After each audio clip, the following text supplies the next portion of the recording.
Selamat sore Bapak Ibu sebangsa setanah air, salam sehat bagi kita semua. Pada kesempatan hari ini, Selasa 6 Juli 2021, saya Jody Mahardi, juru bicara Menteri Koordinator Bidang Kemaritiman dan Investasi, serta Profesor Wiku Adhisa Smito, juru bicara pemerintah dan koordinator tim pakar untuk penanganan COVID-19, akan menyampaikan perkembangan terbaru dalam pemberlakuan pembatasan kegiatan masyarakat darurat di Pulau Jawa dan Bali, dan PPKM Mikro di wilayah lain di Indonesia. Dalam rapat terbatas penanganan pandemi COVID-19 yang digelar pagi ini, Presiden menyampaikan arahan bahwa mobility index masyarakat harus betul-betul dapat diturunkan sampai di angka 50% pada masa PPKM darurat ini. Dan kita pasti bisa. Kita pernah menurunkan sampai dengan 30% untuk melandaikan peningkatan kasus di awal tahun ini. Dan kita pasti bisa, mari laksanakan perintah Presiden. Kurangi mobilitas dengan drastis, tetap di rumah, produktif, dan ibadah di rumah. Pemerintah minta kepada anggota masyarakat yang bekerja pada sektor esensial dan kritikal agar dapat memiliki surat tanda registrasi pekerja atau STRP. Perusahaan dapat mendaftarkan pegawainya untuk mendapat STRP, dapatkan informasi prosesnya di pemerintah kabupaten kota setempat. Koordinator PPKM darurat tetap meminta kepada Kapolri dan Panglima TNI untuk melakukan penyekatan mobilitas untuk memastikan kepatuhan WFH dan WFO diterapkan pada sektor non-esensial. Bapak Ibu sebangsa setanah air, khususnya kepada pimpinan pemerintahan daerah di Jawa dan Bali, kemarin saya sudah terangkan bahwa indikator PPKM darurat bersumber pada panduan WHO dan keputusan Menkes RI. Pada kesempatan ini, saya jelaskan lebih detail indikator pengendalian pandemi PPKM darurat. Pertama, yang dimaksud dengan upaya kesehatan masyarakat dan upaya sosial adalah mulai dari melaksanakan protokol kesehatan, penemuan kasus dan kontaknya, sampai dengan pembatasan kegiatan masyarakat seperti pemberlakuan work from home. Upaya-upaya ini sekarang perlu kita perkuat, ditambah pembatasan-pembatasan yang diperketat karena penularan meningkat. Pengetatan dapat dilonggarkan lagi ketika situasi telah membaik. Pengetatan dan pelonggaran ini harus dilakukan agar tujuan dari pengendalian pandemi, khususnya mencegah kesakitan dan kematian, menjaga keberlangsungan pelayanan kesehatan dapat tercapai. Situasi pandemi yang kita bagi menjadi 5 tingkat mulai dari 0 sampai dengan 4 menggambarkan kecukupan kapasitas respon sistem kesehatan. Level situasi 3 dan 4 adalah situasi wilayah dengan transmisi komunitas tinggi, sedangkan kapasitas respon terbatas. Dalam situasi ini, upaya kesehatan masyarakat dan pembatasan sosial yang ketat perlu diterapkan agar jumlah kasus dapat diturunkan sampai ke level yang dapat ditangani oleh kapasitas sistem kesehatan yang ada. Assessment level situasi pandemi ini kita lakukan setiap 1 minggu di tingkat kabupaten, kota, dan berdasarkan assessment terakhir, level situasi pandemi di hampir seluruh kabupaten kota di Jawa dan Bali berada di level 3 atau 4, dengan tingkat penularan di komunitas yang sangat cepat, sehingga kapasitas respons sistem kesehatan yang ada, seperti ketersediaan fasilitas perawatan dengan cepat terpakai, bahkan melampaui kemampuan merespon alias kewalahan. Pemberlakuan PPKM darurat diharapkan dapat mengurangi tingkat transmisi dengan segera, berbarengan dengan berbagai upaya untuk meningkatkan kapasitas respon kesehatan, sehingga level situasi pandemi dapat membaik dan PPKM darurat nanti dapat dicabut. Perkembangan tingkat transmisi dan kapasitas respon akan dilaporkan lebih detail oleh Kementerian Kesehatan dan juga akan kami siarkan langsung lewat pernyataan pers harian PPKM darurat. Bapak Ibu sebangsa setanah air, kami paham sekali kondisi pelayanan kesehatan hari ini tidak sedang ideal. Kami prihatin bagi mereka yang belum mendapatkan pelayanan kesehatan dan duka cita yang mendalam kepada mereka yang sudah berpulang ke haribaan Tuhan Yang Maha Esa karena komplikasi yang disebabkan COVID-19, terutama varian terbaru ini. Doa kami agar Tuhan Yang Maha Esa, Allah Subhanahu wa Ta'ala, menempatkan mereka di tempat terbaik sebagai pahlawan syuhada, damai, dan tenang di surga Allah.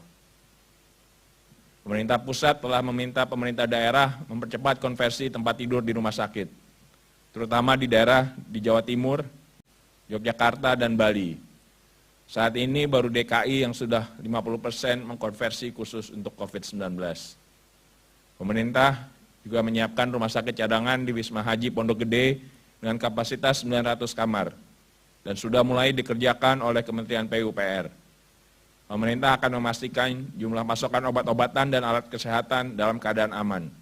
Rantai suplai dan distribusi dioptimalkan agar tidak ada kendala pemenuhan kebutuhan di lapangan. Pemerintah terus berupaya memastikan ketersediaan tabung oksigen dan telah ada komitmen dari Kementerian Perindustrian agar oksigen industri dikonversi ke medis hingga 100%. Ikuti perkembangan upaya ini lewat siaran resmi pemerintah di konferensi pers live setiap hari jam 5 sore waktu Indonesia Barat atau di covid19.go.id dan kemkes.go.id. Bapak Ibu sebangsa setanah air, sekali lagi kita tidak dalam situasi normal. Hari ini saja 31.000 lebih saudara kita baru terkonfirmasi positif COVID-19 dan 728 orang meninggal dunia dalam satu hari. Kasus aktif yang sedang kita tangani mencapai lebih dari 324.000. Begitu banyaknya jumlah pasien COVID-19 saat ini. Ini bisa memenuhi kapasitas kawasan Monas, Bapak Ibu, dan sudah mendekati jumlah penduduk kota Jogja. Kondisi ini harus kita hentikan bersama-sama. Patuhi peraturan PPKM, tinggal di rumah, dan apabila harus keluar, pastikan ikut program vaksinasi COVID-19. Hingga Senin 5 Juli 2021 kemarin, lebih dari 46,5 juta dosis vaksin telah diberikan kepada sekitar 32,4 juta orang yang menerima vaksin dosis pertama dan sekitar 14,1 juta orang yang mendapatkan dosis kedua. Pastikan Bapak, Ibu, Saudara-saudari yang belum divaksinasi untuk daftarkan diri sekarang juga. PPKM darurat harus berhasil karena ini adalah tindakan kemanusiaan. Menyangkut penyelamatan nyawa orang, nyawa kita, keluarga, dan lingkungan kita. Kita bangsa yang tangguh, merdeka dengan keringat dan perjuangan bersama.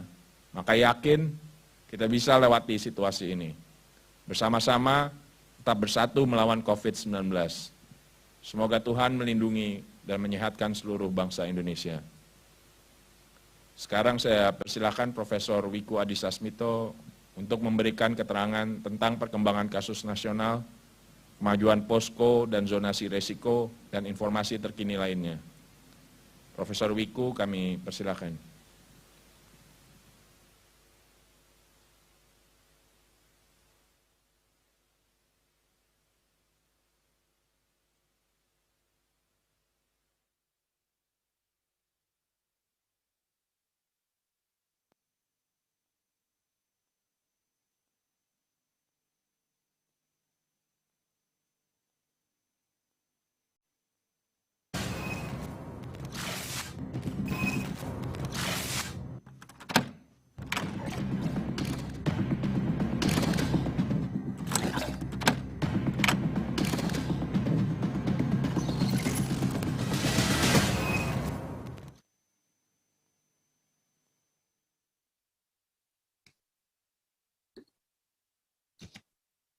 Baik, terima kasih.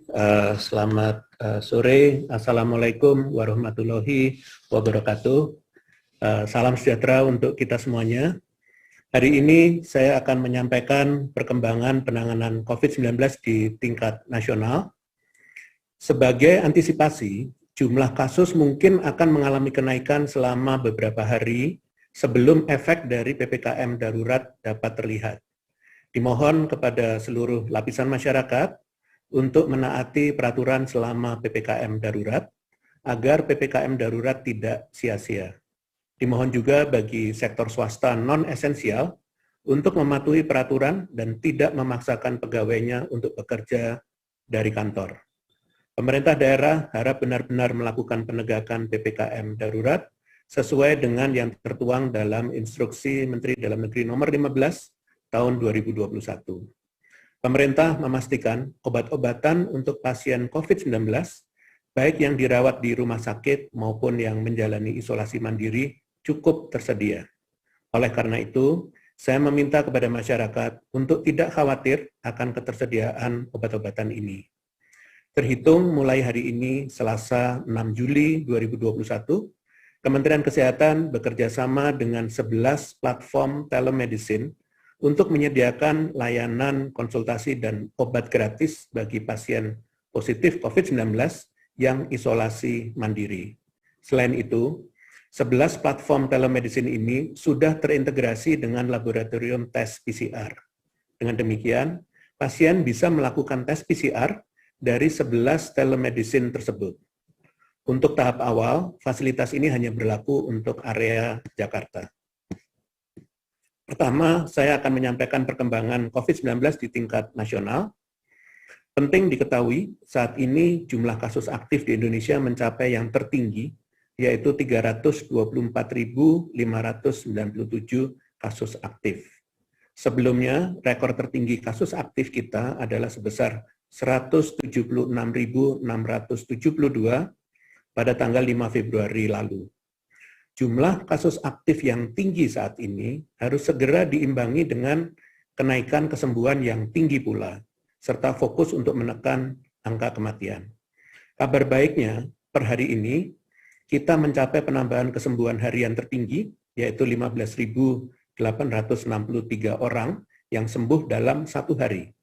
Saya apresiasi seluruh tenaga kesehatan yang telah bekerja keras untuk melayani seluruh pasien COVID-19 hingga sembuh. Tentunya angka ini harus terus ditingkatkan, mengingat kita berkejaran dengan penambahan kasus positif harian yang juga tinggi. Jika kita lihat perkembangan mingguan secara nasional, kasus positif pada minggu ini mencapai 168.767 kasus, dan angka ini meningkat 34,6% dari minggu sebelumnya. Kenaikan ini dikontribusikan oleh 5 provinsi dengan kenaikan tertinggi, yaitu DKI Jakarta, naik sebesar 14.508, Jawa Barat naik sebesar 10.367, Jawa Timur naik sebesar 2.905, Daerah Istimewa Yogyakarta naik 2.173, dan Kalimantan Timur naik 1.749. Perlu menjadi perhatian bahwa setelah beberapa minggu didominasi dengan Pulau Jawa, di minggu ini Kalimantan Timur masuk ke dalam salah satu provinsi dengan kenaikan kasus tertinggi di minggu ini. Ternyata, jika dilihat pada provinsi di luar Jawa Bali, kenaikan di minggu ini terjadi sebesar 61,8%. Sebagai informasi, kenaikan di provinsi non-Jawa Bali pada minggu sebelumnya hanya sebesar 37,79%. Kenaikan ini dikontribusikan oleh Kalimantan Timur yang naik sebesar 1.749 kasus, NTT naik sebesar 1.269, Kalimantan Barat naik sebesar 1.160, Riau naik 853, dan Sulawesi Selatan naik sebesar 791. Untuk itu, kepada pemerintah daerah, terutama di provinsi-provinsi tersebut, meskipun tidak diterapkan PPKM darurat, tetap wajib untuk tetap meningkatkan penanganan COVID-19 untuk mencegah terjadinya kenaikan kasus yang lebih tinggi lagi. Juga untuk masyarakatnya, jangan lengah. Mari sama-sama kita waspada bersama dengan masyarakat di Pulau Jawa dan Bali, karena kewaspadaan yang diwujudkan dengan perilaku patuh protokol kesehatan dapat mencegah penularan semakin meluas. Jangan sampai terjadi kenaikan kasus yang semakin tinggi lagi di provinsi-provinsi di luar Jawa Bali karena tidak segera ditindaklanjuti dengan cepat dan tepat. Selanjutnya adalah terkait perkembangan zonasi risiko tingkat kabupaten kota. Penting untuk diketahui bahwa untuk saat ini, zonasi risiko tetap digunakan untuk melihat pada skala yang lebih luas, yaitu 34 provinsi di Indonesia. Namun, dalam rangka menilai situasi daerah dengan lebih spesifik pada indikator transmisi komunitas dan kapasitas respons pada 7 provinsi di Jawa dan Bali, maka Kementerian Kesehatan menggunakan leveling 1-4 yang telah dijelaskan sebelumnya.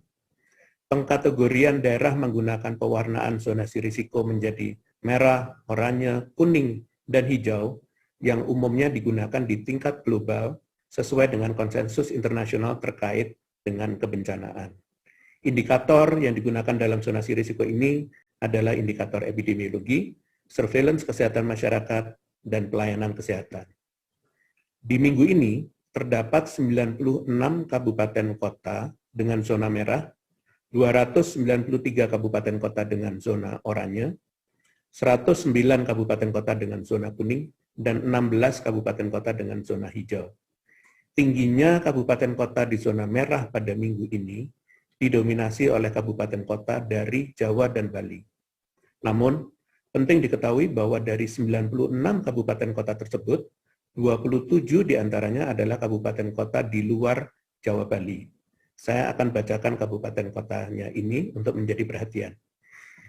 Pertama adalah kota Banda Aceh dan Aceh Tengah di Aceh, kemudian kota Bengkulu di Bengkulu, Batanghari di Jambi, kota Singkawang dan kota Pontianak di Kalimantan Barat, kota Waringin Timur dan kota Palangkaraya di Kalimantan Tengah, kota Balikpapan, kota Samarinda, dan kota Bontang di Kalimantan Timur, kota Tanjung Pinang, kota Batang, Bintan di Kepulauan Riau, kota Bandar Lampung, Lampung Utara dan Pringsewu di Lampung, kota Ambon di Maluku, kota Ternate di Maluku Utara, Fakfak di Papua Barat, kota Kendari dan Konawe di Sulawesi Tenggara, kota Bukit Tinggi dan Padang Pariaman di Sumatera Barat, serta Lahat, Musi Banyuasin, dan kota Palembang di Sumatera Selatan. Kepada 27 kabupaten kota ini, mohon betul-betul terus perhatikan perkembangan kasus di wilayahnya masing-masing. Segera ambil langkah penanganan yang efektif dan tepat sasaran untuk menekan penularan agar tidak semakin meningkat seperti di Jawa dan Bali. Pastikan kapasitas fasilitas pelayanan kesehatan cukup dan memadai sehingga seluruh pasien COVID-19 dapat ditangani dengan baik. Yang paling penting adalah berdayakan posko yang telah terbentuk di tingkat desa atau kelurahan untuk berkoordinasi dengan berbagai unsur agar penanganan dapat lebih sistematis dan dapat terkendali dengan baik. Terakhir, jika dilihat dari data BOR ruang isolasi di rumah sakit rujukan di 34 provinsi, 6 provinsi di Pulau Jawa telah mencapai lebih dari 80% tempat tidur terisi. Keterisian tempat tidur yang tinggi ini tengah diupayakan oleh masing-masing daerah untuk dimitigasi dengan meningkatkan jumlah fasilitas isolasi terpusat dan meningkatkan kualitas pemantauan pasien isolasi mandiri. Yang perlu menjadi perhatian adalah terdapat 14 provinsi di luar Jawa Bali dengan BOR mencapai 50-80%. Provinsi tersebut adalah Lampung, Papua Barat, Kalimantan Timur, Sulawesi Tenggara, Kepulauan Riau, Bengkulu, Sumatera Selatan, Kalimantan Barat, Sumatera Barat, NTT, Bangka Belitung, Jambi, Papua, dan Maluku Utara. Tingginya BOR pada provinsi-provinsi ini perlu segera ditindaklanjuti. Mohon bagi pemerintah daerahnya untuk mulai mengkonversi jumlah tempat tidur dan menambah fasilitas isolasi terpusat di wilayahnya masing-masing. Masyarakat juga dapat berkontribusi dalam menekan angka BOR di wilayahnya masing-masing. Apabila mengalami gejala COVID-19 atau kontak erat dengan pasien positif, jangan panik dan segera hubungi puskesmas setempat untuk segera dilakukan pemeriksaan dan penelusuran kontak. Sambil menunggu hasil pemeriksaan, teruslah berkonsultasi dengan petugas puskesmas agar isolasi mandiri dapat selalu terpantau. Ingat, melapor ke puskesmas sangat membantu dalam pendataan dan pelacakan kontak serta penanganan COVID-19 bisa didapatkan dengan gratis tanpa dipungut biaya apapun. Puskesmas dapat menganjurkan pasien untuk isolasi mandiri atau merujuk ke tempat isolasi terpusat maupun rumah sakit sesuai dengan gejalanya. Jika kita melakukan isolasi mandiri, penting untuk memastikan ketersediaan beberapa peralatan seperti oximeter, termometer, obat-obatan, dan vitamin. Pantau suhu dan saturasi oksigen secara berkala, dan pastikan asupan makanan dengan gizi seimbang terpenuhi setiap harinya. Selama isolasi mandiri atau dalam mempersiapkan isolasi mandiri, kita tidak perlu panik dengan membeli barang-barang yang sebenarnya tidak diperlukan. Karena hal ini dapat memicu habisnya stok barang tersebut dan membuatnya langka, sehingga harga dapat meningkat tajam dan menyulitkan orang yang benar-benar membutuhkannya. Ingat, penggunaan obat-obatan selama masa pemulihan harus dengan resep dokter.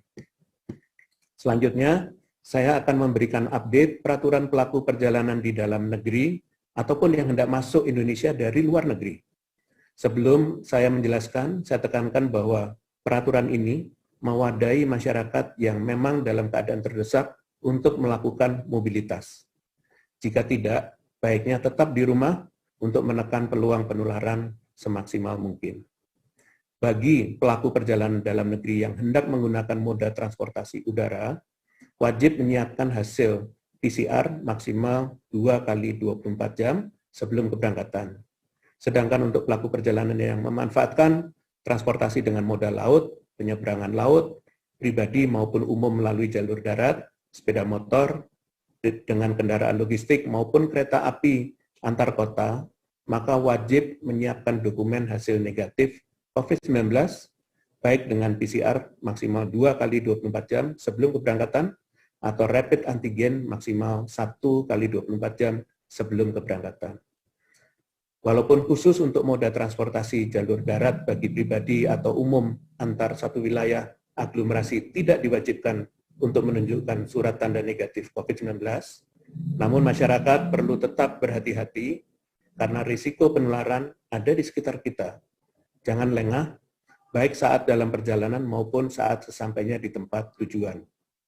Upaya yang dapat dilakukan yaitu melakukan karantina mandiri selama minimal 5 kali 24 jam.